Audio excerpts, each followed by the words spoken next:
All right, ladies and gentlemen, here we go.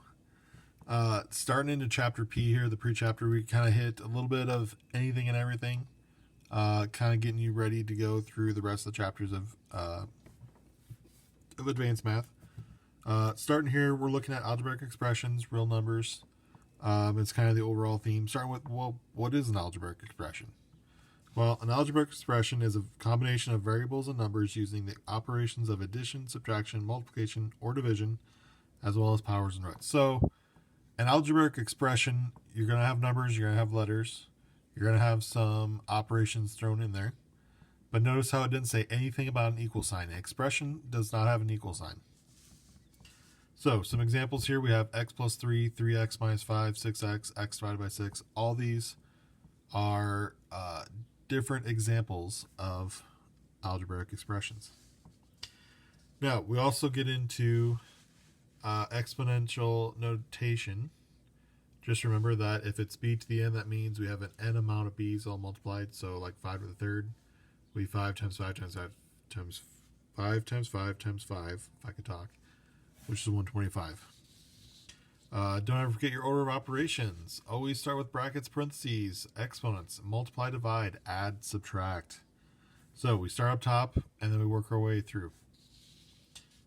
Now, if I evaluate this, the first thing I gotta look for is brackets, parentheses. I'm gonna do whatever is on the inside of here. However, well, actually first I'm gonna substitute the 6 in. So this is actually a 7 plus 5 parentheses 6 minus 4 to the third. So inside here, 6 minus 4, I do what's inside the parentheses first, which would be 2. So then I go, okay, now I need to look at exponents. So 2 is raised to the third, which makes us 7 times 2 to the third, which is 8, or 7 plus 5 times. I could write it right here. Let me rewrite it. So 7 plus 5 times 8, when we take 2 to the third power. So we do multiply, divide. So we multiply here first, or here next, I should say. So 5 times 8 would leave us with 7 plus 40. And then we do our add, subtract last, so we end with 47. So why do we do our order of operations? So that we all don't do it a different way and get different answers. We want it so that it doesn't matter who does it, you're able to get the same answer. An equation now is two algebraic expressions, which is going to be split up by an equal sign. So we're taking two algebraic expressions, putting them together, except now we have an equal sign going in there. Now, formula. Formula is going to be an equation that uses letters to express a relationship between two or more variables. So now we have more than just a single x in there. An example of that would be like the conversion of Fahrenheit to Celsius. So here we have two variables going on, so we could either plug in the Fahrenheit or we can plug in the Celsius and be able to solve for the other one.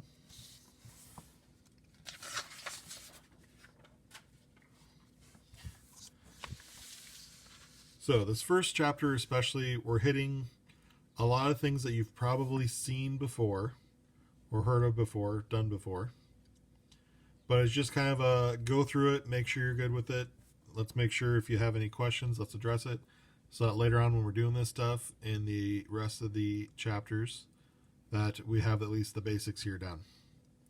Now, mathematical modeling. Something you do all the time, but you don't really realize you do it. It's the process of using formulas to describe real-world events. So we're going to have, say, a problem like this of modeling the gray wolf population. Real-world thing, we make an equation that works to represent that, and then we were able to go ahead and solve. Now, here we have p equals 0.72x squared plus 9.4x plus 783. X is going to be the number of years after 1960, and P is going to be the population of gray wolves in the United States. So we're going to use the formula to determine the gray wolf population in 1990. Well, if P is going to be the population and X is our number of years after 1960, well, how many years after 1960 is 1990? Well, 1990 minus 1960. So 0, 3, nothing. So 30 is going to be our x. So if we do p equals 0.7230 squared plus 9.4 times 30 plus 783, if you put that in your calculator, you should get out 1713. And if you look in your book, I don't remember which page it is, but obviously it's P1 towards the beginning. You'll see on the graph it shows that, hey, their estimate should have been around that 1700 in 1990. So our equation ends up being pretty close. And hey, there it is.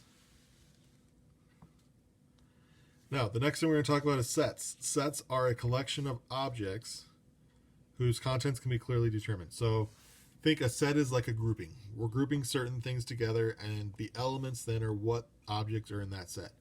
Now, we could have a set of numbers. We could have a set of objects.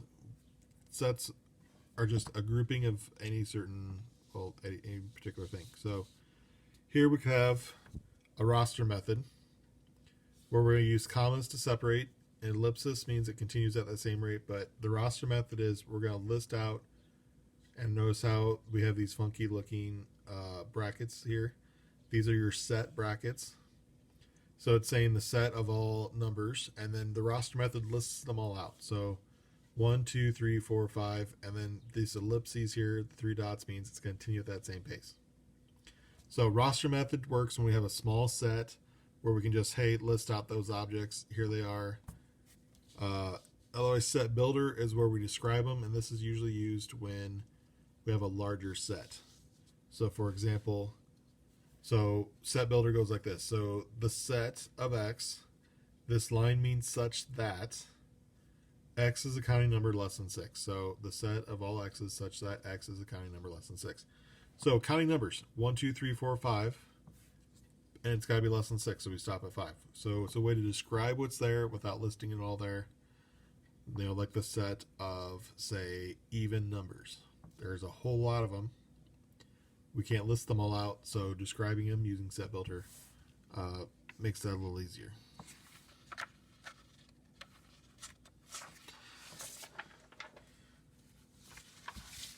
Now, with sets, we can do certain things with them. Starting with the intersection. Intersection of sets A and B is written as A, and it looks like an upside down U. B here means A intersection of A and B, I should say. Intersection A and B. Set of all elements in common in both set A and set B. So think of it as, I'm going to move this down a little bit. Think of it like a teeter-totter. It has to be on both sides in order to stay even. If we get something over here that's not on this side, it's going to tip, and that's going to fall off. So it has to be in both to stay.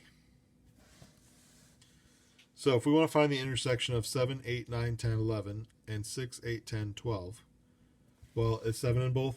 No. 6 isn't in both. 8 is in both. 9 is not, but 10 is. 11 is not. 12 is not.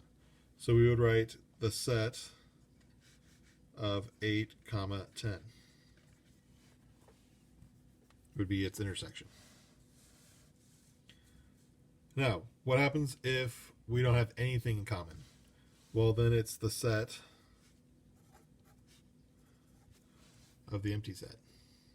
So looks just 0 with a slash. It's your also no solution symbol. It's the empty set saying, hey, there's nothing in common. There's nothing in here. It's empty. Nothing in the set. The other thing we do with sets is we have unions.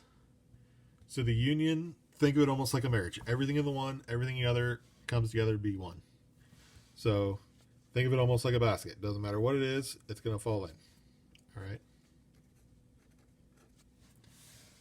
So here, doesn't matter if it's in one or if it's in both, it's going to be in the set.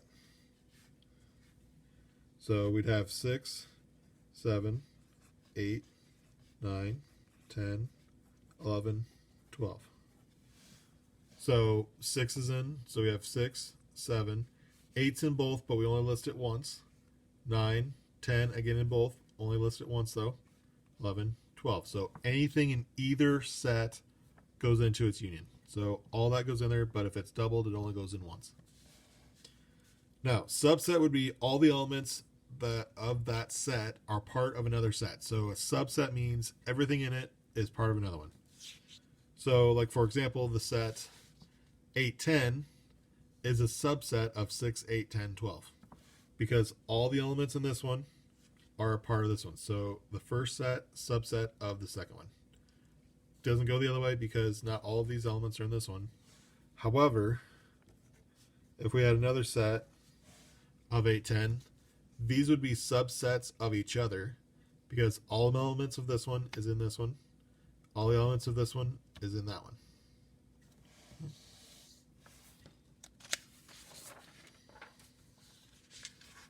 Now, we can break the real numbers into sets, into subsets here. So the first one here we have is the natural numbers. So think your natural numbers are all the numbers that you use when you're counting. So 1, 2, 3, 4, 5, any of those work as your natural numbers. So they're whole numbers, there's not fractions, there's not decimals involved, there's no negatives, zero's not even involved. Natural numbers are just the numbers you use for counting. Whole numbers are those natural numbers, plus we add in 0. Integers would be all of the whole numbers plus the negatives of your natural numbers. So again, still out of these three, we have no fractions, no decimals. All whole numbers, positive and negative for integers, whole numbers, and your counting numbers, your natural numbers. Now, a rational number is any number that we can write as a fraction. So they can be a terminating fraction, a terminating decimal. I should say a terminating decimal can be written as a fraction, and a repeating decimal can be written as a fraction. So anything written as a fraction is a rational number. So that only leaves everything that can't be written as a rational number, so everything that can't be written as a fraction, as an irrational number. So it's going to be the set of numbers whose decimals are non-repeating and don't terminate. So some examples would be like square root of 2 or negative square root of 3 pi. Now be careful, just because it's a square root does not mean it's automatically irrational. Say the square root of 9. Square root of 9 is actually 3, so therefore it counts as a rational number. Now you might be going, wait, 3 is a whole number. Well, it is, but we could write 3 over 1, and therefore we have our fraction, and makes it a rational number. So that's what I'm talking about here. So square root of 25 is 5. That makes it rational and not irrational. So real numbers are just set of numbers that are either rational or irrational. We represent them with a capital R like that. It's kind of a funky looking R, but that's how they are written. So we're going to break these down. Which ones go where? Well, starting with the natural numbers. Natural numbers are your counting numbers. Do we have any? Well, actually, yes, because this equals 9. The square root of 81 is 9. So, set of natural numbers, 9. That's it. Whole numbers. So this would be 0 and our other one, and really this should be the square root of 81 would be in here, because that's our number that we're working with. So the set of whole numbers, we have 0. We also have the square root of 81. As far as integers go, integers, positive and negative whole numbers. So, negative 7, 0, and the square root of 81. Rationals, any of them that I can put into a fraction. So, negative 7 again. Negative 3/4, obviously a fraction. 0, technically I could have 0 over 1, and that works. Now, 0.6 is a repeating decimal. That is the same thing as 2/3, so that is rational. So 0.6 repeating. Square root of 5 is the first one that, nope, that's definitely irrational. Pi is irrational. 7.3 could be written as 7 3/10. So 7.3 counts. And square root of 81. So, as you may notice, if it's a natural number, it's going to work for all of these. It kind of builds as you go until we get to your rationals here next. But if it's in A, it's going to be in the rest of them. If it's in B, it's going to be the rest of them. If it's in C, it's going to be the rest of them. Now D, obviously, it's not going to be in the rest, but yeah. So, set of irrational numbers. Well, the only ones that weren't used here, which is the set of square root of 5 and pi. Now, the set of real numbers will be all of them. So we could list them all out, and that would be the set of real numbers. Because either they're rational or they're irrational. So everything in both of these would be in their real numbers. Now, real number line, which is same thing as what's on the top of my board. It's just a graph used to represent the set of real numbers. So it goes on in both directions. We have our spot here in the middle. And would continue on. Now, the origin is that arbitrary point labeled 0. That's that center, technically, of the number line. We have an infinite amount of numbers to the right, an infinite amount of numbers to the left, so that's technically our center point. That's our origin. Unit distance is the distance from 0 to 1 on that real number line. So, unit distance is how far we are in between our lines. Positive numbers are everything to the right of 0. So, 0 is not positive. Neither is it negative, but it's everything to the right. Negative, then everything to the left. And every number responds to a point on the real number line, so we call it a one-to-one correspondence. So every point has a number associated with it, and there are an infinite amount of those on our number line.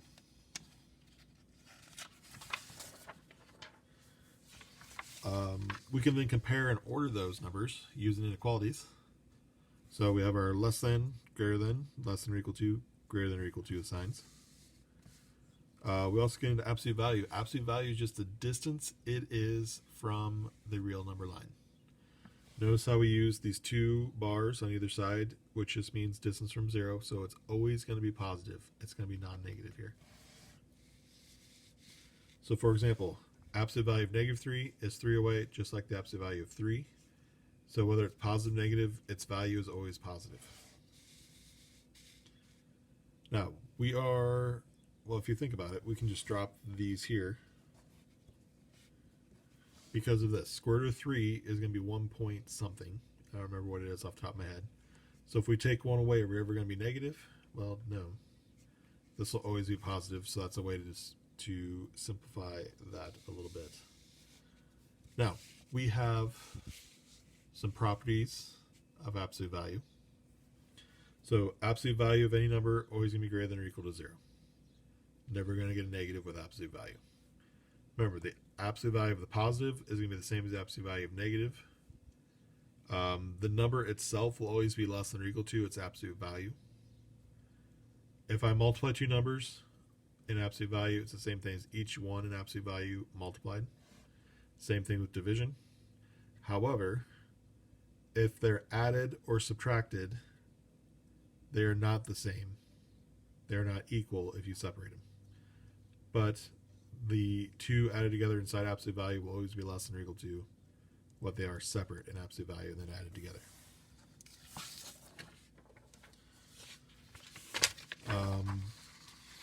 Distance between two numbers on the real number line. So if A and B are any 2 points in the real number line, it's their absolute value of their difference. So we would subtract them whether we put A first or if we put B first, you're going to get the same thing because of the absolute value. So if we want to find the distance of -5 minus 3, well, -5 minus 3 would be -8, and it's an absolute value, which makes it 8. So it's always going to be positive. Some properties involved with real numbers. We have the commutative property of addition. So if we take A plus B, or if it's B plus A, it's going to be the same. So it doesn't matter the order in which we add them. We'll get the same thing. Same thing with commutative property of multiplication. Whether it's A times B or B times A, we're going to get the same thing. Associative property of addition. So this is the grouping. Whether we add A and B first, or if we add B and C first, we're going to get the same thing. associative property of multiplication, whether I multiply AB or if I multiply BC first, you're still going to get the same answer. Distributive property of multiplication over addition. So, if I have a number times two numbers that are added together inside parentheses, I can distribute it to each one and have that outside number times the first one, outside number times the second one, still add together. Or if it's second, I can distribute them in and we would still have them. Notice how all of these are only for addition or multiplication. These same properties do not work for subtraction and division. So, only works for addition and multiplication like so. You have your identity properties here. For addition, it's 0. So if we add anything to 0, we get itself back out. And for multiplication, it's 1. If we take anything times 1, we get itself back out. This is a typo. That should be a 1. Inverse property. So adding the identity, basically, or well, no, let me take that back. We get the identity. So A, if we add the negative of it, we're going to get 0, which is that identity of addition. So we want to get that identity. If we do it with multiplication, we're going to times by its reciprocal, because that'll cancel it out and we get 1. So with the inverse, if you put it with the original, you should get the identity of either multiplication or addition.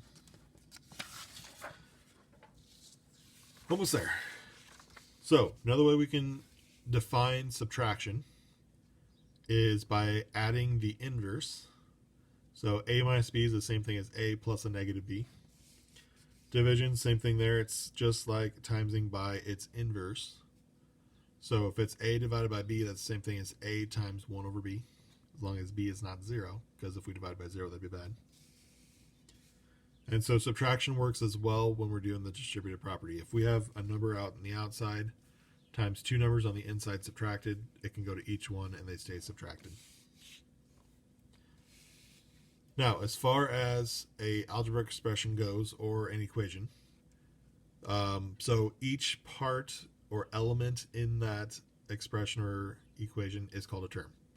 So like 7x would be one term in, say, the number 7x plus 3 equals 4. 7x would be one term, 3 would be one term, 4 would be one term. Each one's a term. The coefficient is the number part of the term, so the number on the front side there that's times by the variable. Variable is the letter part. Factors are just parts of each term that are multiplied. So 7 and x are technically factors because they're two numbers that are multiplied. Factors, numbers that are multiplied. Like terms, so they have to have the same variable. If we want to add or subtract these terms, they have to be like terms. So apples to apples, oranges to oranges. Don't switch them. Don't put apples with the oranges. So 3x, 7x, they're like terms that could be put together and be 10x. If this was 3y and 7x, now they're different terms, not like terms, can't be put together. Technically, the distributive property allows us to put like terms together by adding or subtracting them. So like 3x and 7x, technically the distributive property, they each have an x, we could pull that x out. I could add my numbers together and I would get 10 times x, which is 10x. So just know if I have 3 x's and I add 7 x's, I really have 10 x's. So that's why we can do like terms like that. Now, an algebraic expression is simplified when all parentheses have been removed and like terms have been combined. So we want to get rid of any and all parentheses, and we only have one of each type of variable left over. So we want anything of a like term put together. So here, first thing we're going to do is we're going to get rid of parentheses. We're going to distribute this 6 in and get 12x squared plus, well, 6 times 4 is 24x. Here we're going to distribute the 10 in. So plus 40x squared plus 30x. So if I put like terms together, 12 and 40 make 52x squared. 24 and 30 make 54x.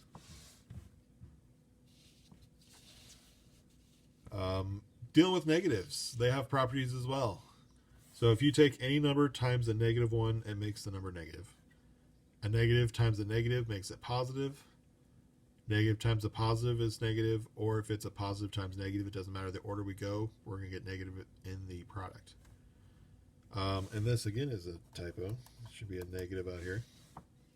So if it's a negative in front and you distribute that negative in, that's going to change the sign to both. So A becomes negative, B becomes negative. So negative A minus B sort of thing. If the one's already negative, if we distribute it in, negative A changes this here to a plus B. And so then a lot of times they'll rewrite it because for some reason they don't like negatives in front. Now, something to keep in mind, if you have negative outside of parentheses, make sure you distribute it to all terms inside those parentheses before you do anything. It doesn't just go to the first term. So look here. We would distribute this all the way through with the 3. So negative 3 times 4x becomes negative 12x. Negative 3 times 2 minus 2y would be plus 6y. Negative 3 times 6 would be a minus 18. So it's not just the first one that gets the minus. All of the terms get the negative. And lastly, we're going to simplify this. So we have 8x plus 2 parentheses 5 minus parentheses x minus 3. So we do what's inside parentheses first. Well, inside there are parentheses, so we would do those. Well, x and 3 aren't like terms. We can't put them together. So we work our way out. There's no powers. However, technically there's a minus here, which has to be distributed in to both things on the inside. So 8x plus 2 parentheses 5 minus x plus 3. So the negative with a minus 3 makes it plus 3. Well, now I can put like terms together. I have a 5, I have a 3. To make this 8 plus 2 times 8 minus x. So now I multiply outside my grouping. So 8x plus 2 times 8 would be 16. 2 times the minus x would be minus 2x. And again, like terms go together. My 8x minus 2x leaves me 6x plus 16. And that's it. That's it for this lesson. Let me know if you have any questions, comments, concerns. You can reach me Google Classroom. Send me a message there. You can email me. You can pan me. If you have any questions, remember, anytime going through these videos, you can always pause them and write stuff down if I'm going too fast, or you can rewind and hear something again. Don't be afraid to do that. Otherwise, until next time, we'll talk to you later.